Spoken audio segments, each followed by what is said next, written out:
Alright folks, today we're ditching Kislev, tossing the entire roster aside and focusing on the real stars, the critters, the hags, and the witches. The question on everyone's mind, can we conquer the world of Total Warhammer 3 using just the creatures of the forest? Challenge accepted. For this, Mother Stankia is our MVP. Why? Magic. Lots of it. Not only does she provide a bonus to our magical prowess, but she also turns our forest beasts into magical warriors. Looking at her, one might say, that's a face only a mother could love. But she's ancient. Like, we've lost count ancient. Oh, and every time a beast pops up in the intro and she goes, it's kind of sussy much. Welcome to Haggy and the Beast, Total War Edition. We're not doing this easy either. We're going very hard everything. Like Ultimate Crisis Mode hard. Now let's jump in. Turn 1. Our primary mission with Mother Stankia, cast hexes. The more the merrier. The grand battle of the hags is afoot, and there can only be one supreme hag. Step 1. Smack down the Bleakhold's army. And why? So we can sing a lovely purification chant to rid ourselves of, woodsy diseases. Yeah, let's not dive into that too much. Our first settlement upgrade, let's take Earthen Hollow for those giant spiders, because who doesn't love big, hairy, 8-legged monsters? And we're beefing up our defenses because I've played enough to know the AI is stupider than a goblin in a gold vault. Oh, and a slight hiccup. Clicked on Ice Sculpting. Turns out, Frost Maiden, not a witch. Big oops, but hang tight. It'll work out. As for those ambushers, thanks, but no thanks. This forest party is melee only, and your range tactics aren't invited. Now it's time for some real action. We're about to tango Estrilla Ratbringer. This province ain't big enough for both of us hags. Looking at this auto-resolve, medium casualties, really? It's battle time.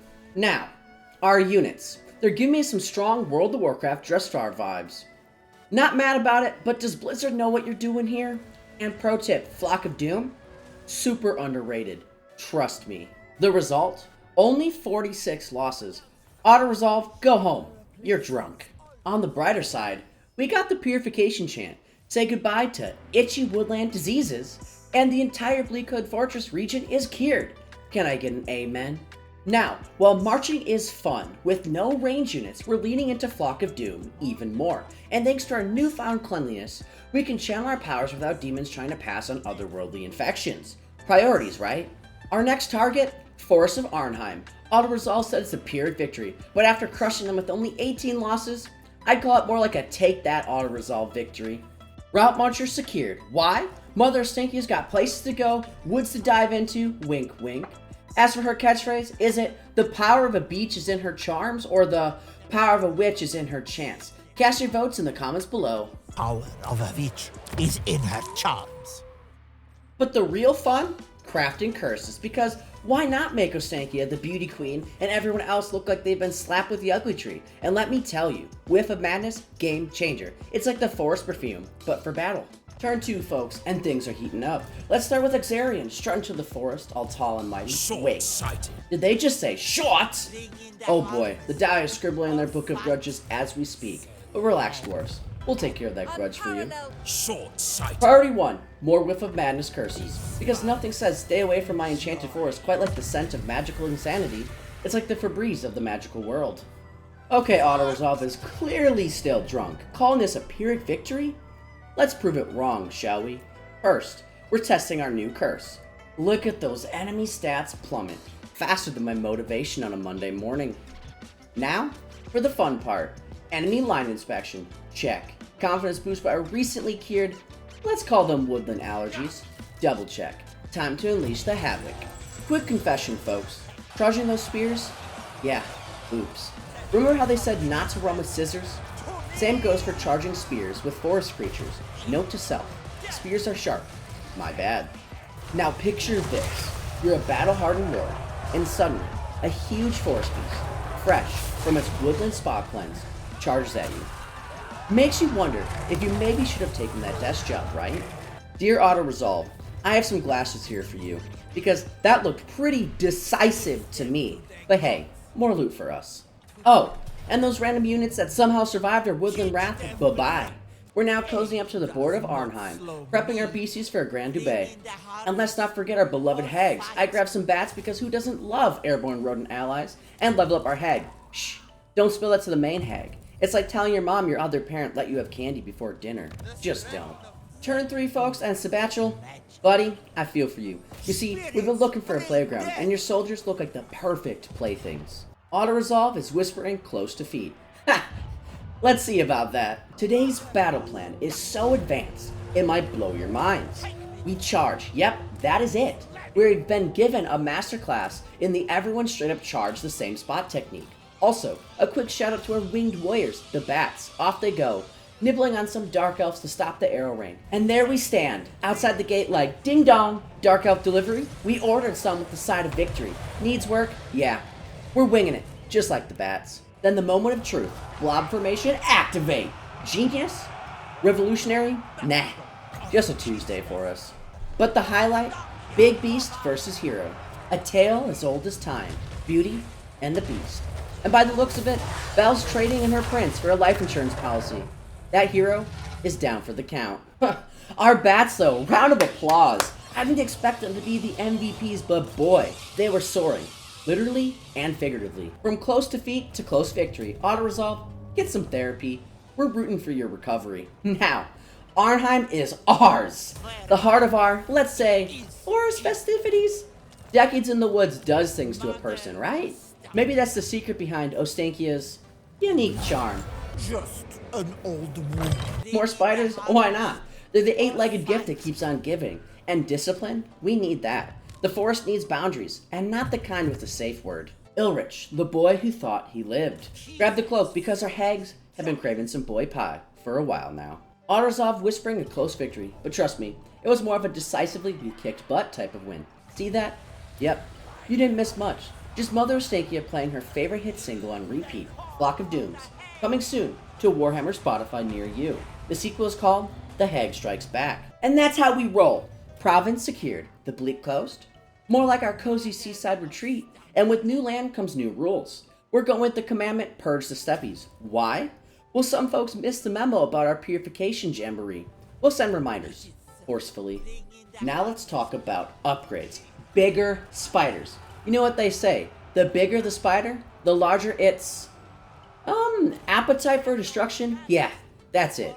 It's simple Warhammer physics. With these upgraded arachnids on board, Mother Ostankia is opting for the wildlings trait. Why?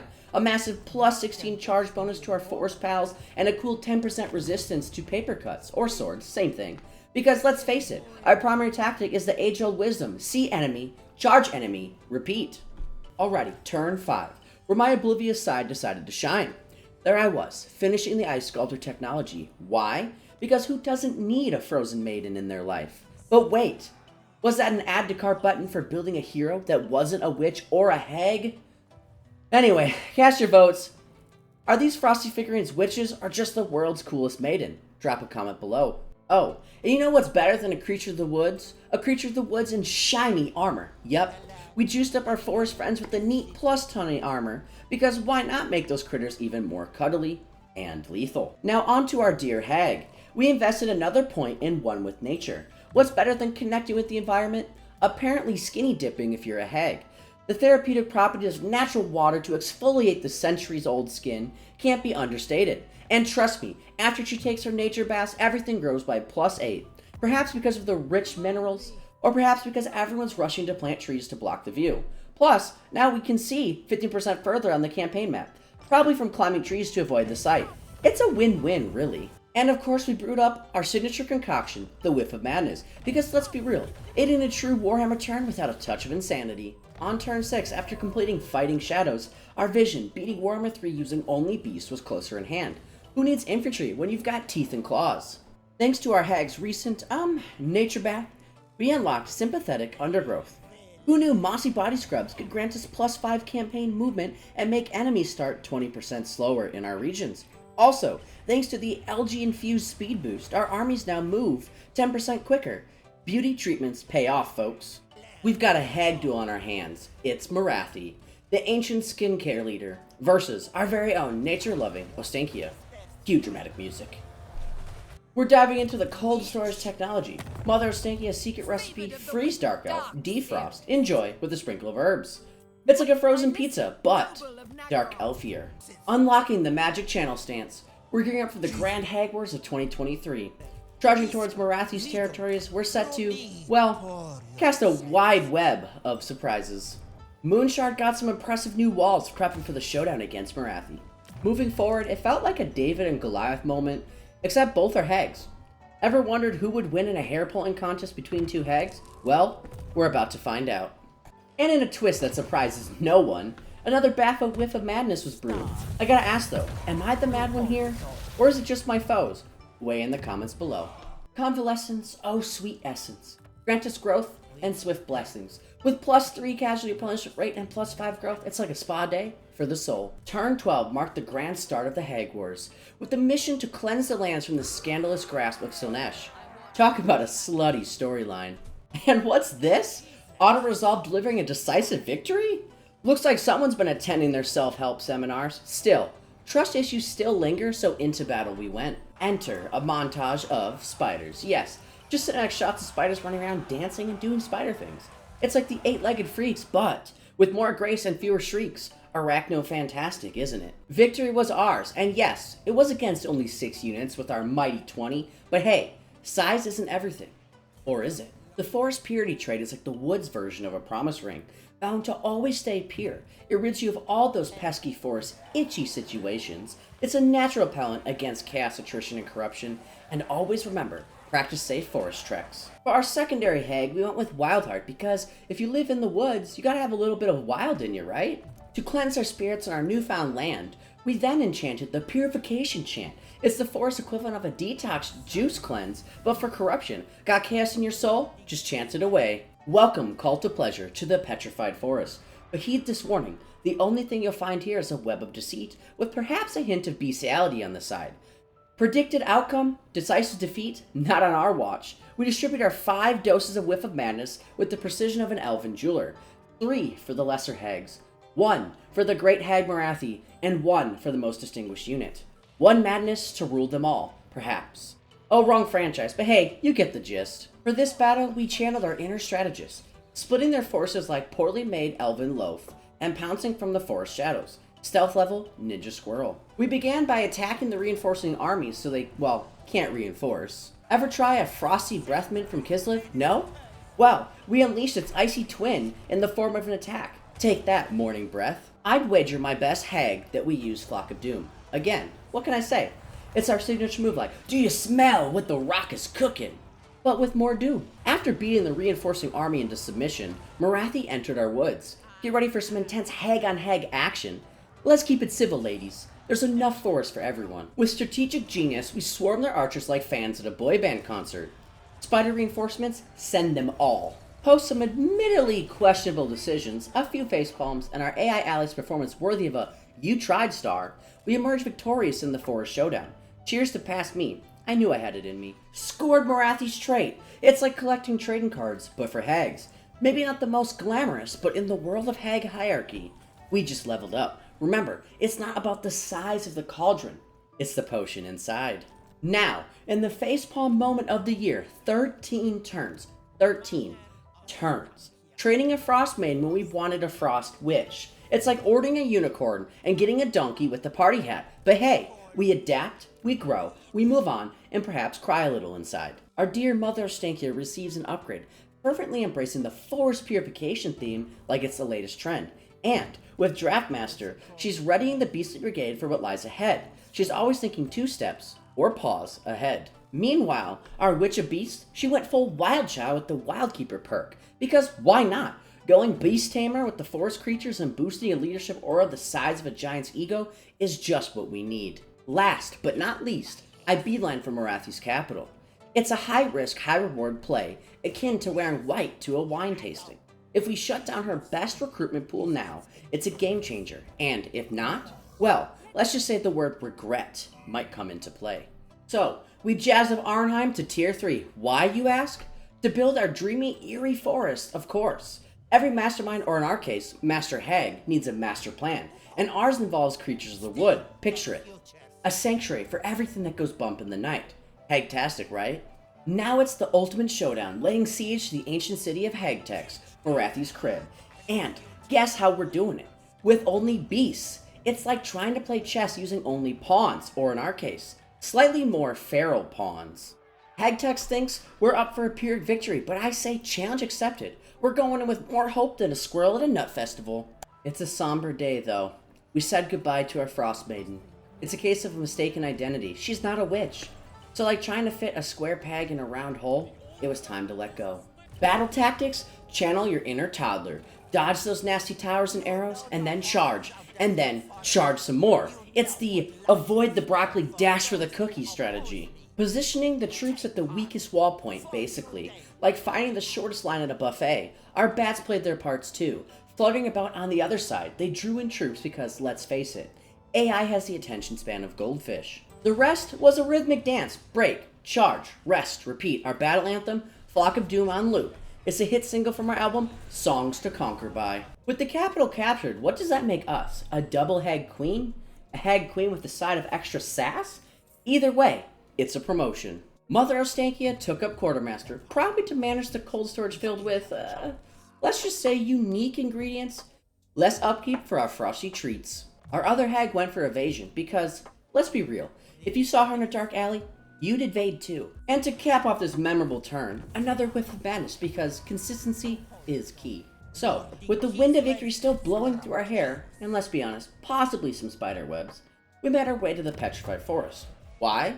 To mop up what's left of Morathi's forces, cleaning up the forest one hag at a time. And in the great tradition of being mildly unhinged, we whipped up some more whiffs of madness because why fix what ain't broke? Guess what? Our convalescence is done. Now we can truly branch out. See what I did there? A growth joke. Yes, we're growing in more ways than one. Like a teenager hitting a growth spurt, but with fewer awkward moments and more beasts. Alright, brace yourselves for this. It took me 16 turns, but I finally clicked on that Ice Court indoctrination.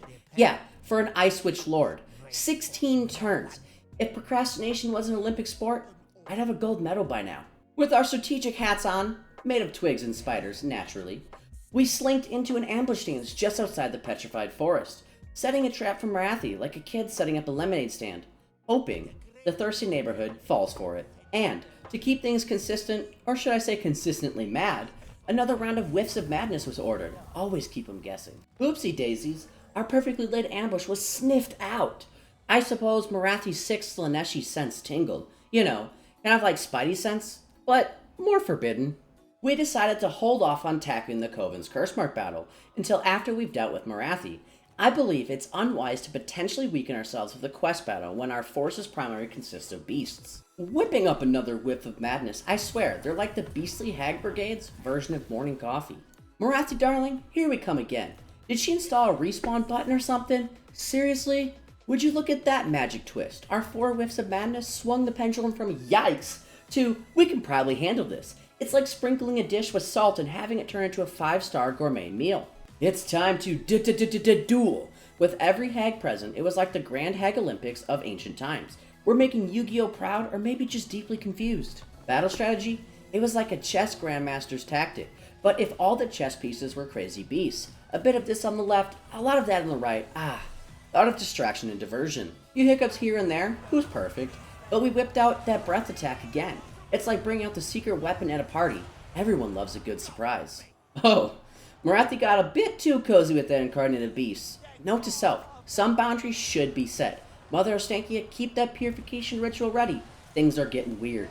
A Pyrrhic victory? We're all about those close calls, kind of like when you nearly spill your drink but save it at the last seconds. Cheers to living on the edge. Now, why did we pick up Bazorka's Wrath? Because it had Spirit Bear, and honestly, who wouldn't want a Spirit Bear on their side? Lightning Strike might be cool, but it's no fluffy ethereal bear.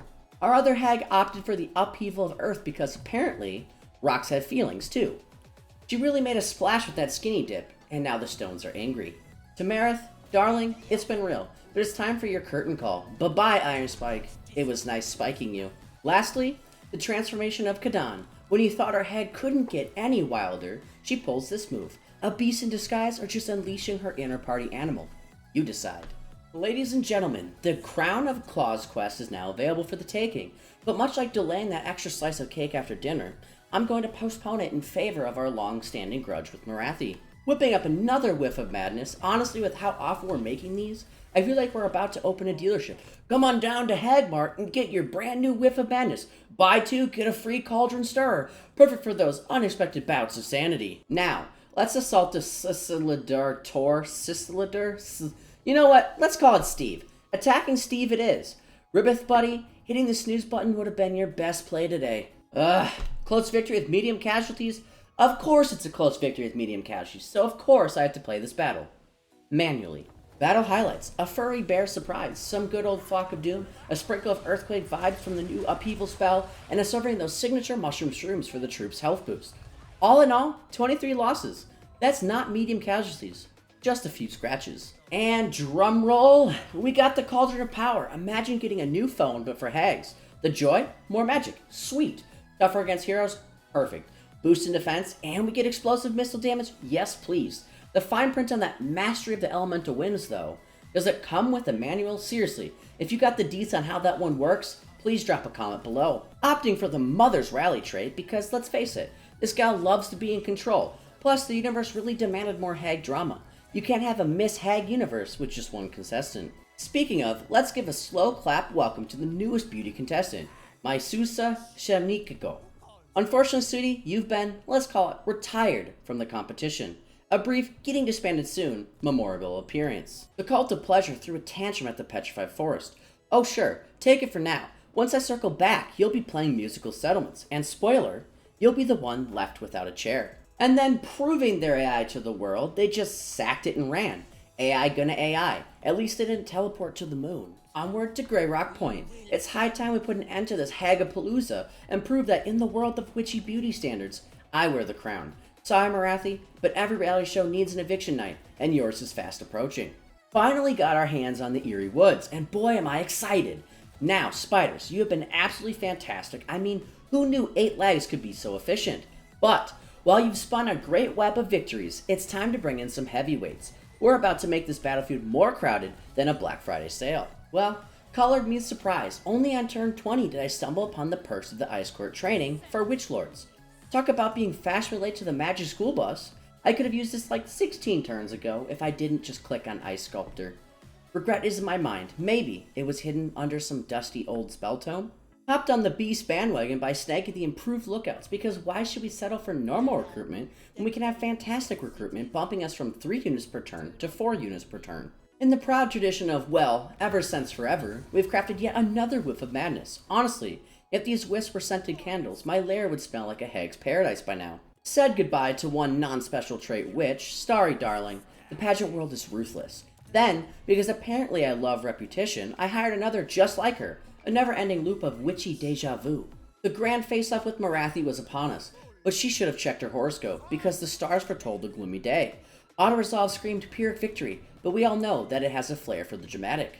Diving into the battle, everything went almost according to plan, except for that teeny bit where I forgot to babysit my hag of beasts. Guess she took be wild and free a bit too literally. Morathi slithered away, but we know she's just prolonging the inevitable. On the upside, stacking everyone and throwing out a heal spell. Classic cheese, baby, just like Mama used to make in witch school. And wow, looks like Auto-Resolve had been going to therapy, because look at that. They guessed right. Maybe I should have avoided that avoidable damage. Morathi's final stop, Grey Rock Point. Appropriate, right? Hags, rocks, grey. It's all thematically cohesive. Gave her the ultimate slap in the face with a straight-up auto-resolve. Girl, didn't even get a final dramatic monologue. Hello, Mordheim Beowulfs. These beasts just showed up like they're ready for a catwalk. If the catwalk is a battlefield and the audience is a terrified enemy. And with that, the Titan peaks were mine. 2 provinces and counting. Bidding adieu to the Cult of Pleasure. No more pleasure in this world, I guess. Makes sense, being a top-tier hag isn't exactly a pleasure cruise. Well, unless you use your beasts like Belle did.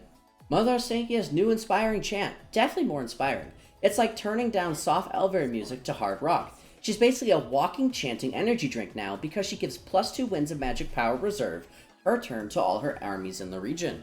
Goodbye, bats, and hello, Regiment of Renown. These bad boys aren't just beastie and handsome, they're lethal. Progress on our new Witch Lord is underway. Counting down those 7 turns feels like waiting for a cauldron to boil without any magic. Yep, that regret of messing up, still boiling too. Recruited more hags and disbanded them. It's like a tragic reality TV show. America's Next Top Hag. Spoiler, they all got voted off. Well, now looking at a regiment renown, it looks like one woodsy disease made it through, and we can't get rid of that itch. Good thing it only applies to our enemies now in the form of dark blood. Cue the purification chant on the ready in case it bites us. Started our trek towards Negaroth. Word on the Broomstiff circuit is there are some uppity hags up there. Time for a hag showdown. Enough essence in the jar to grab Double Double, and suddenly I'm getting flashbacks to Belly Daffy's catchy tune. Double Double, trinkets in trouble, witch's hut on the double, let's burst that hag bubble. Well, something like that anyway. Hold up, Lord Hagdamundi, or should I say Swindler of the Lizard Realm? Wants 1,200 gold. Alright, I'll pay up for peace, but the Great Hag Council will remember. We might even make you an honorary hag because you're ancient, but only if you promise to wear the hat. We're heading back towards the lizardmen because, well, we the cunning hags trust no one. In the spirit of witchy home improvement, we made Ostinkia's hut. Think of it as an MTV Cribs Hag edition. Not only does it pump our spirit essence, ka-ching, +4 per turn, and making hexing way cheaper, now at a whopping 40% discount, but it also doubles as a gold mine and an embassy of sorts. And oh, it comes with a couple of beastly guardians. No big deal. Grab the Spider's Kiss upgrade. Our spires, being the deviants that they are, have been getting a bit too close and personal with the Dark Elves. But now, with this official consent form that says, when in contact with these spiders, you consent to slow death, draining your hit points, as well as to arachnophobia. We should be safe. So, the rebels took Ironspike. Meh, not even a blimp on my Cauldron's radar. But the real news? We've got the things in the woods. Heck yeah! On turn 26, Nature's Scariest just joined the ranks. And just because we love accessorizing, we then grabbed Icecade collars, because why not buy my shiny new pets shiny new collars to make them stronger by 15% weapon strength? Nothing says menacing like a beast with bling. Turn 27 made peace with those pesky rebels and pocketed some change. Cha-ching! In a galaxy brain moment, we recruited 2 more foresty fellows, the things in the woods, with our freshly acquired spider consent form. We simply couldn't resist keeping some spiders. Balance in all things, especially in the wild woods. At long last, on turn 28, yes, I'm emphasizing that, we can finally recruit a secondary lord. Enter Orlando Lacovia. Now, they say a witch is never late, nor is she early. She relies precisely when she means to. Sound familiar, Gandalf? Ending on a high, we parked ourselves at Ciceladra, Tor, or Steve for short, gearing up to reclaim our gold from those thieving lizards. It's like the Ocean's 11, but with more hags and less Clooney. From bustling hag huts to putting Morathi to rest and spider smooches to gearing up for lizardman showdown, it's been a whirlwind of witchy wonders. As always, keep your cauldrons brewing, your hexes ready. Stay tuned for our next episode, where we will see if our honorary hag can keep our gold in this epic money hag heist. Beware lizards, the witches are coming, and they want their gold back.